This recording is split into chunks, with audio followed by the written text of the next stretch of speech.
স্থান হতে পারে। এবার আর আমার বুঝতে বাকি রইল না যে এত সময় যাকে আমি মামা ভেবে অনুসরণ করেছিলাম সে আসলে কোনো মানুষই না।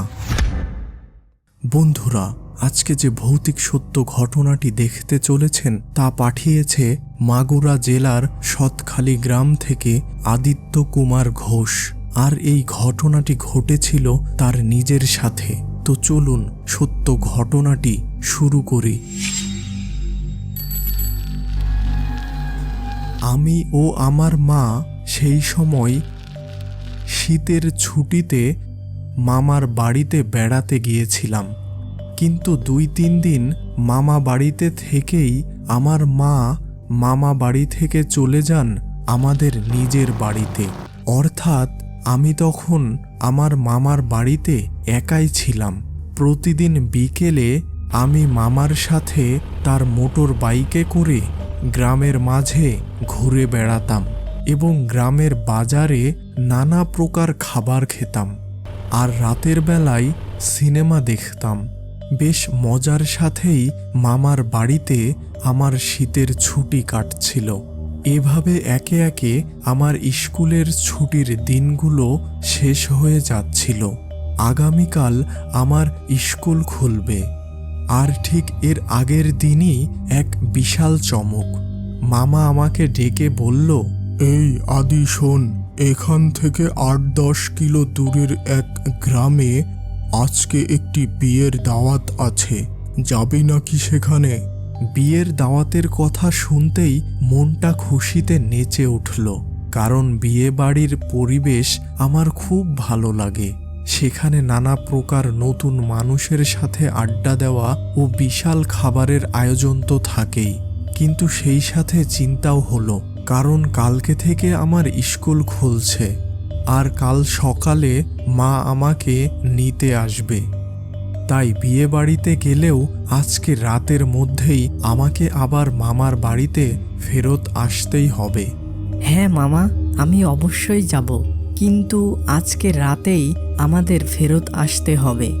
আচ্ছা ঠিক আছে, তুই কাপড় চোপড় পরে তৈরি থাকিস। সন্ধ্যার পর আমরা 2 জন রওনা হব। ঠিক সন্ধ্যার সময় আমরা 2 জন মোটর বাইকে করে রওনা দিলাম বিয়ে বাড়ির উদ্দেশ্যে। বেশ কিছু সময় পরে আমরা পৌঁছালাম গ্রামের ওই বিয়ের বাড়িতে। বেশ ভালোই আয়োজন করা হয়েছিল আর সেই সাথে ছিল বিভিন্ন পদের খাবার দাবার। খাওয়া দাওয়া শেষ করে যখন মামার বাড়িতে রওনা দিতে যাব তখন সময় রাত 12:30। এবার আমি মামাকে খুঁজতে গেলাম, কিন্তু তার কাছে যেয়ে অবাক হলাম। সে তার বন্ধুদের সাথে নেশা করে পড়ে আছে। কি হলো মামা, বাড়িতে যাবে না? দেখো ভাগ্নে, আমার শরীরটা তেমন একটা ভালো লাগছে না। আজ বরং এখানেই থেকে যাই, কালকে বাড়ি যাওয়া যাবে। কাল সকালে আমার স্কুল খুলবে, এখনই আমাকে তোমাদের বাড়ি যেতে হবে। মামার মুখ থেকে কোনো কথা বেরোলো না। সে চোখ বন্ধ করে নেশায় বুঁদ হয়ে পড়ে থাকলো। এমন সময় আমার মাথায় একটি বুদ্ধি এলো। এর আগে আমি মামার কাছে অল্প অল্প বাইক চালানো শিখেছিলাম, কিন্তু কখনো রাতে বাইক চালানো হয়নি। মামা, তাহলে তুমি আমাকে বাইকের চাবিটা দাও, আমি একাই বাড়িতে চলে যাব। মামা এবারও কোনো কথা না বলে বাইকের চাবিটি আমাকে দিয়ে দিল। আমি মনে মনে খুব খুশি হলাম। এই প্রথম রাতের বেলা আমি বাইক চালাতে যাচ্ছি। যথারীতি বাইক স্টার্ট করে আমি রওনা দিলাম মামার বাড়ির উদ্দেশ্যে। রাস্তাটা বেশ সোজা হওয়ায় আর খুব কম রাস্তার বাঁক থাকায় বাইকটি নিয়ে 60 কিলোমিটার বেগে চলছিলাম। বেশ কিছু সময় পর এমন একটি রাস্তায় এসে পৌঁছালাম যেখানে রাস্তার 2 পাশে শুধু ফসলের মাঠ ও রাস্তার কোল ঘেঁষে কিছু তাল গাছ ও খেজুর গাছ লক্ষ্য করা যাচ্ছিল। ঠিক এই সময়ই হঠাৎ বাইকের তেলের ইন্ডিকেটর একেবারে শূন্য দেখিয়ে বাইকের ইঞ্জিন বন্ধ হয়ে গেল। আমি ছোট থেকেই বেশ সাহসী ছিলাম, কিন্তু এখানে এক মুহূর্তের জন্য কিছুটা ভয় পেলাম। এই জনমানবহীন রাস্তায় এখন কি করব? এবার মনে পড়ল বাইকের তেল শেষ হয়ে গেলেও রিজার্ভ ট্যাঙ্কে কিছুটা তেল থাকে। রিজার্ভ এর তেল চালু করে বাইক স্টার্ট দিলাম। যথারীতি বাইক স্টার্ট হলো, কিন্তু বাইকের হেডলাইট জ্বলল না। এমন সময় সামনে যা দেখলাম তাতে একেবারে অবাক হয়ে গেলাম।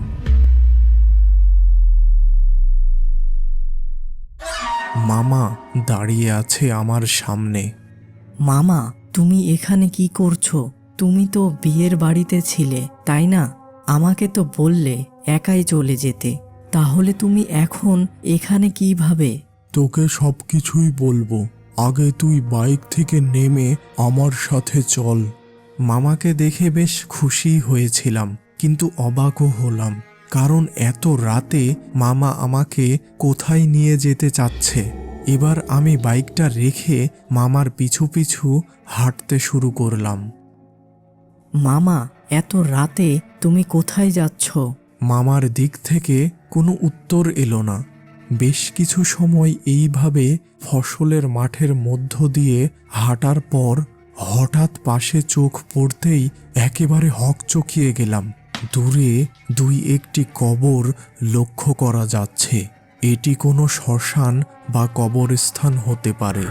এবার আর আমার বুঝতে বাকি রইল না যে এত সময় যাকে আমি মামা ভেবে অনুসরণ করেছিলাম সে আসলে কোনো মানুষই না, কোনো অতৃপ্ত খারাপ আত্মা হতে পারে। এই ব্যাপারটা বুঝতে পেরেই দ্রুত উল্টো ফিরে শরীরের সমস্ত শক্তি দিয়ে দৌড় শুরু করলাম। কিন্তু কিছুটা পথ অতিক্রম করতেই সামনে দেখলাম ওই আত্মাটি দাঁড়িয়ে আছে। আত্মাটির এরূপ চেহারা দেখে আমি সেখানেই জ্ঞান হারালাম। জ্ঞান ফিরতেই নিজেকে একজন সাধু বা তান্ত্রিকের সামনে আবিষ্কার করলাম। সেখানে মামা ও আমার মা উপস্থিত ছিল। তুমি রাতে কি দেখেছিলে? আমি তখন তাকে রাতের সেই সমস্ত ঘটনা খুলে বললাম। তিনি বেশ মন দিয়ে আমার ঘটনা শুনে বললেন, তোমার কপাল ভালো ছিল যে তোমার গায়ে রক্ষা কবচ ছিল, তাই ওই আত্মাটি তোমার কিছু করতে পারেনি, শুধু ভয় দেখিয়েছে, এবং সে অনেক চেষ্টা করেছিল তোমার একটা ক্ষতি করার।